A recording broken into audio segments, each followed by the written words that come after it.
So, creating your own custom bad guy or custom evildoer, as you want to call him. Um, there are some people who want to kind of know how to make character, how to make a villain, how to make certain things. So, I wanted to show you guys some basic character creation you can do in DM mode to make your game come to life, make your characters come out, and try and do some imaginative things. So in my campaign, I'm doing a kind of undead Ravenloftish kind of campaign. So I want to use undead, but I also needed werewolf, as you can see on my screen here. I wanted to make a werewolf. Well, the one downside that I've run across is that, and this is one thing I've requested, and they might end up putting it in the game. You never know. I've done quite a few requests, and if some things have made it in, and some haven't. When you make a new set of bad guys, you can click on new set, and you have a list of different types of bad guys you can choose from. Each one has a list of bad guys in it, including some have little mini bosses that you can use to have enhanced stats and abilities and things like that. And yeah, you can kind of mix around and play around with those. Like, say I want to make my own Drow City, or make my own special set of Drow bad guys. I can choose Drow. The bad thing is, if I want to make my own special set, say I want Drow who conjure beasts and undead, I can't really make a Drow with beasts with undead. I can choose. Most dungeons allow you to choose between two creature sets. So like for instance, right here, I've made a couple. Say I want my vampires or ravenkind and Drow to work together. I can do that. I can make vampires and Drow work together. But if I want vampires for ravenkind, Drow, spiders, goblins, sewer creatures, if I want to use all of them, I can't really mix and match those type of characters, but I can use two different sets, and then if I make another level of a dungeon, I can change the sets around. So say the first level, the upper level has a bunch of spiders and some Drow in it, and then as you go down, you start to find less. You start to find more Drow and vampires, and as you make it to the bottom, you find either nothing but Drow or nothing but vampires. You can do all that. So there is some restriction to how you set that up. Now, creatures. So let's say I want to make a Drow set. Drow of Nivel Blazor. I don't know. Make up a name. Blazor. Nivel Blazor. I don't know if that's a very good Drow name, but it's okay. Drow of Nivel Blazor. So I accept, and it'll take me into that creature set, the Drow. So it gives you a basic set of things that can work. Obviously, the Drow do have a spider. Hate spiders. And you can kind of customize these characters however you want to. So if I want to change their name, so I go to their summary. I'll call it a Drow soldier, or I can call it, give it a Drow of black hood. I don't know. You just make up whatever you want to, and you can make them neutral. That way, nobody attacks them. If it basically neutral means that can't be attacked and will not attack anyone, as it shows right there. Hostile means they're going to attack you on sight, and then friendly means that they're nice. If a bad guy attacks you while they're around, they'll join the fray. So obviously these are bad guys, so I'm going to keep them hostile. I can change their alignment. I can make them choose a deity. I don't see Lothin here. You can even give them history if you want to. But this is stuff that, players aren't really going to see this stuff. This is just more for you. They're just going to see their name and maybe a title. There's no way to see their history as of right now. And then, I can go into their appearance, and I can goof around a little bit with their appearance. It's not as intricate as it was for character creation for for making these guys. But if you really want to go in depth, you can, and I'll show you guys that. I can change the skin color. I can make them look like a very pale looking drow, which is really odd. I can change the hair color around, make it all black or all silver, give them brownish hair, which is really odd for a drow. So we can do that.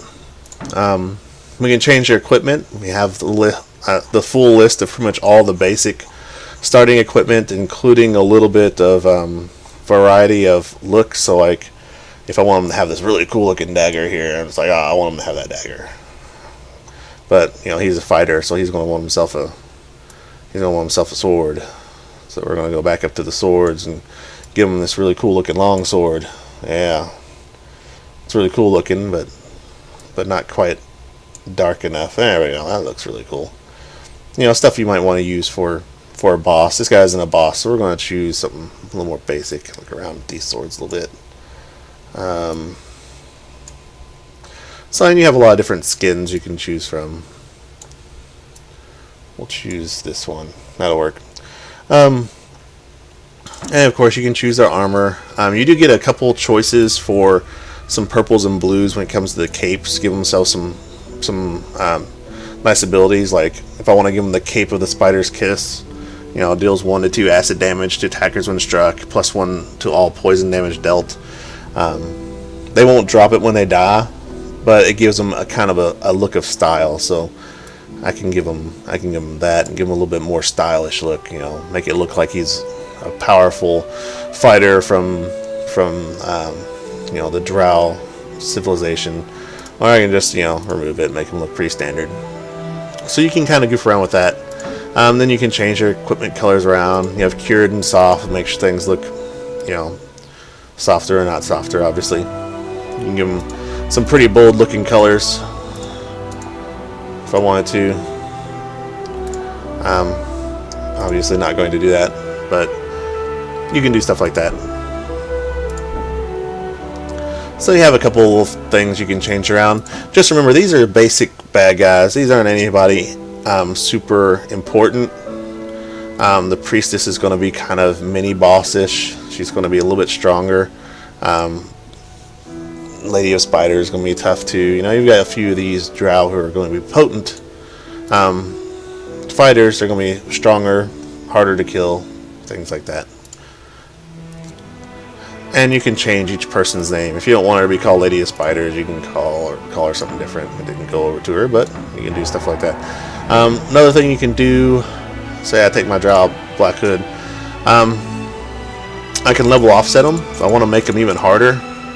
If I want to make, say, a extreme dungeon.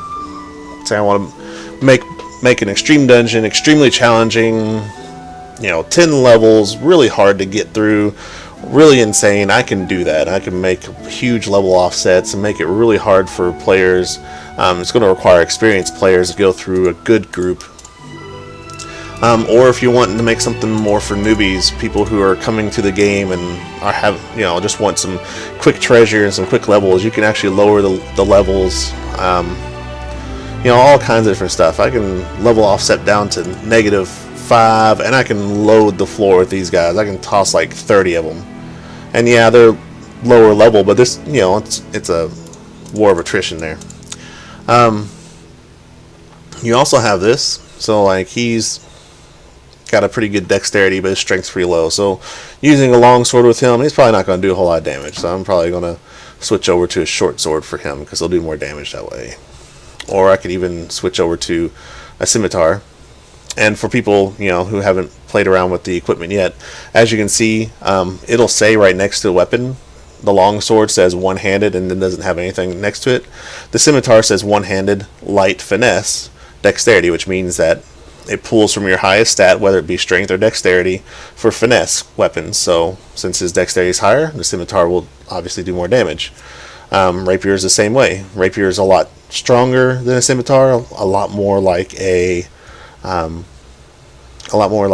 what a long sword would do damage-wise, as you can tell, 2 to 8. But I want him to have a scimitar, so I'm going to switch him over to a scimitar. There we go. So he's scimitaring it up. stats. If I want to make this guy a little bit different, they did add this in. This wasn't in the first run, but you can actually offset stats, and you can make their offsets really insane. Like, I want to make him all kinds of not wise at all. Like, he just street smarts are out the window. He doesn't even know what in the world he's doing when it comes to being wise. And I can start throwing some of those points into dexterity.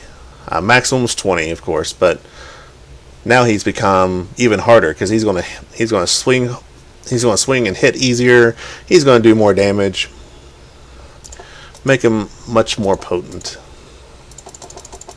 Things like that.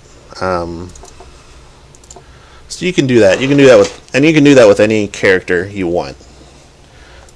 So you have that option. You have the option to customize and personalize your characters a little bit, and that's really awesome to be able to do.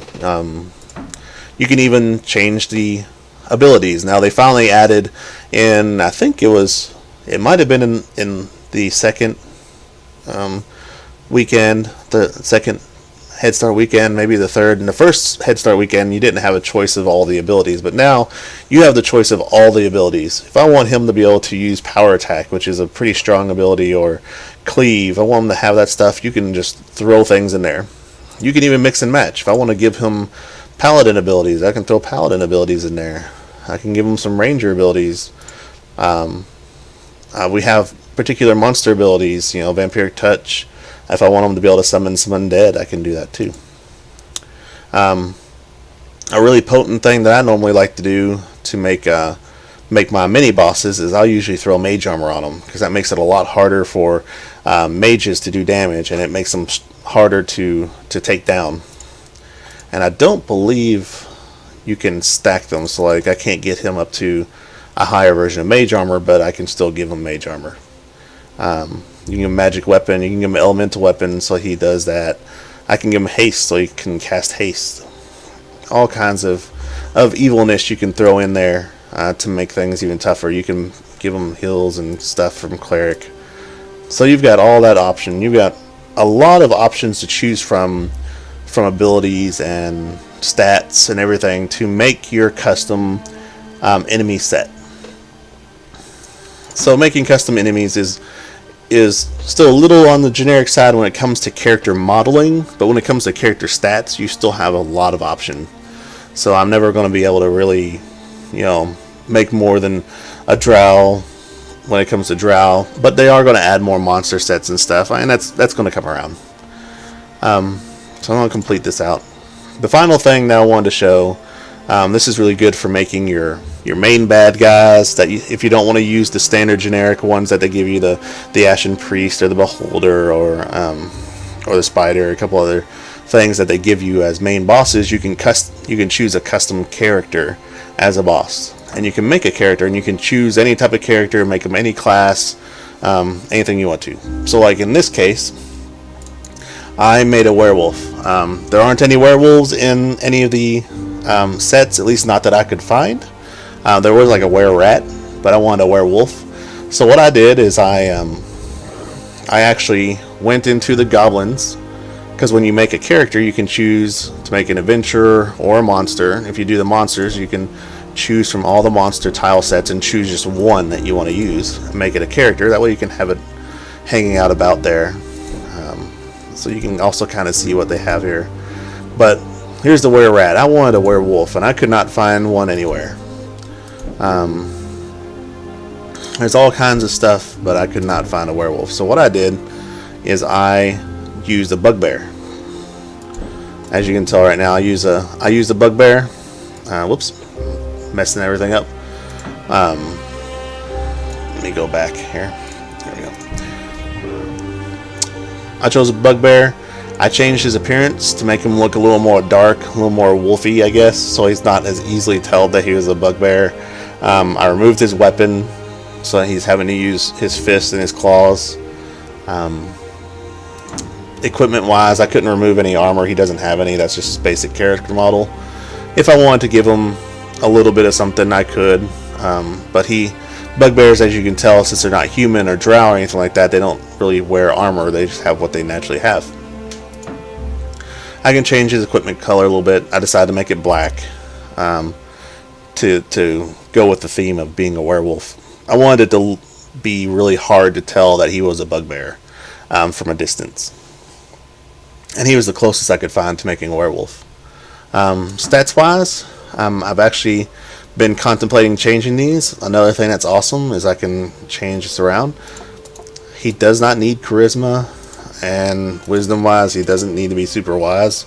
He's just supposed to be strong and hard to kill, so I can take those points and throw them in these, and now I have stronger, more dexterous, more con, and I can really mess up some of the stuff. I can take his charisma down to 1 and his wisdom down to 1 and just throw everything I can into his strength, dexterity, and con. So his wisdom save is terrible, which is going to suck if he's fighting anything with crowd control, because they're just going to stop him in his tracks. And if you notice, their point buy never changes like a character would. So it's always a 1. When you make characters, as you go up, it starts costing more to buy those points. Your monsters, you don't. So you can choose to goof around with stuff.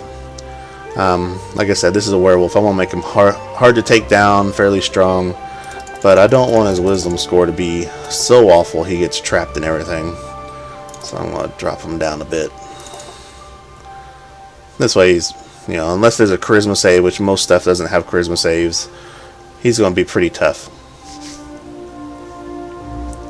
So there you have it there. I'm also going to level offset him by 1, because I want my werewolves to be tough, be hard to take down. So I complete that out, and my werewolf's good. I can drop them wherever I want to, and be good to go. So there you have it, guys. Basic character creation, creature sets. To make yourself some bad guys and some monsters. You can really go into other new stuff. I can make a new character, and you can make him a fighter or a cleric. You can build him just like you would an actual character, or you can pull from the monster sets. So you have your option, and of course you have the final. If you want to make your NPCs around town that aren't really that strong or have a particular class and don't want to go into too much depth, you can NPC it up and change things around, give them equipment, stuff like that. So there you go, guys. That's basic character and monster creation, so you guys can kind of see what it's about. Thanks, guys.